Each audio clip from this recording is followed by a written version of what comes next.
అలాంటి మనలోనే పుట్టినటువంటి మన మనిషిగానే ఎదిగినటువంటి గోదమ్మ తల్లి అంటారు. తను ఎక్కడ పుట్టిందయ్యా అంటే పుట్టిన తల్లి గర్భం తెలియదు. ఎక్కడ పెరిగిందయ్యా అంటే బిల్లిపుత్తూరు అనే గ్రామంలో పెరిగింది. మరి పుట్టంది జీవం ఎట్లా బయటకు వచ్చింది అంటే పరమాత్మ అనుగ్రహించి ఒక తులసి వనంలో పరమాత్మని సేవించడానికై ఒక జీవాన్ని సృష్టింపజేస్తాడు. ఆ సృష్టింపజేసినటువంటి ఆ జీవాత్మ ఒక తులసి వనంలో పెరియాల్వార్ అని చెప్పేసి ఒక ఆల్వార్ ఉండేవారు. అంటే మనకు 12 మంది ఆల్వార్లు ఉంటారు. ఈ 12 మంది ఆల్వార్లు ఎవరయ్యా అంటే భాగవతోత్తములు అని చెప్పేసి చెప్తాం శాస్త్రం. అంటే ఋషులు మునులు ఇప్పుడు ఎట్లయితే ఉంటారో ఋషులు మునులు వారంతటకు వారు జపం చేసుకొని వారంతటకు వారు తపస్సు చేసుకొని ఋషి అయ్యారు. కానీ 12 మంది ఆల్వార్లు ఎలా అయ్యారయ్యా అంటే భాగవతోత్తములుగా ఎలా కీర్తింపజేశారంటే పరమాత్మనే భార్యను ఎంచుకున్నారట. వీరైతేనే నాకు నా యొక్క వైభవాన్ని తెలపగలుగుతారు అని చెప్పేసి 12 మంది ఆల్వార్లు, ఆ ఆల్వార్లలో కూడా గోదమ్మ తల్లి ఒక ఆల్వార్గా 12 మందిగా కీర్తింపబడుతుంది. అందులో పెరియాల్వార్ అనే ఈ ఆల్వార్లందరిలో కల్లా కూడా పెద్ద ఆల్వార్ ఆయన.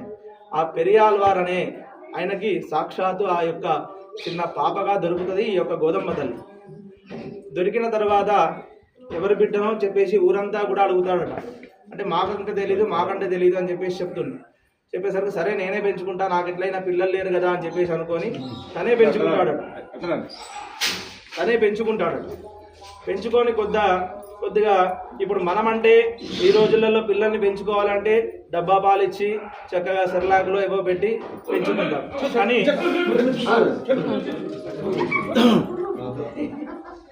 కానీ ఆ రోజులలో ఆ యొక్క ఆల్వార్ పెరియాల్వార్ ఏం చేసేవారట అంటే ఆ అమ్మవారిని పెంచడానికి కృష్ణుడి యొక్క కథనం చెప్తూ పెంచేవారట. అలా చిన్నప్పుడు మనం పిల్లలకి ఏదైతే చెప్తామో పెద్ద పెరిగినాక కూడా వాళ్ళు అదే భావనతో ఉంటారు.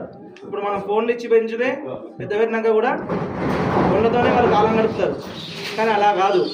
చిన్నప్పుడు మనము హరికథా కాలక్షేపమే పిల్లలకు నేర్పాలి. ఫోన్లు ఎటువంటి దరిదాపులకు కూడా వాళ్ళకు రానియద్దు. ఎందుకంటే హరికథా కాలక్షేపం వల్లనే వారికి భక్తి అంటే ఏంటిదో పెరుగుతుంది. భక్తి అంటే ఏంటిది, అసలు పరమాత్మ అంటే ఎవరు, మన సాంప్రదాయం అంటే ఏంటిది, ఈరోజు మనం ఇళ్లల్లో చక్కగా అలుకు జల్లుకుంటాము, ముగ్గులు వేసుకుంటాము అంటే ఇవన్నీ అసలు ఎక్కడి నుంచి వచ్చాయన్నది వాళ్ళకి తెలుపుతేనే వారు పెద్ద పెరిగినాక వాళ్ళ పిల్లలకు చెప్పుకోగలిగే అంత స్తోమత వాళ్ళకు ఉంటుంది. అలాగా ఆయన కూడా కన్నయ్య కథలు అంటే కృష్ణయ్య కథలు చెబుతూ కూడా పెంచారట. పెంచినాక ఆమె కూడా కృష్ణయ్య అంటే అంత అపారమైన భక్తి పెరిగి సరే ఇలానే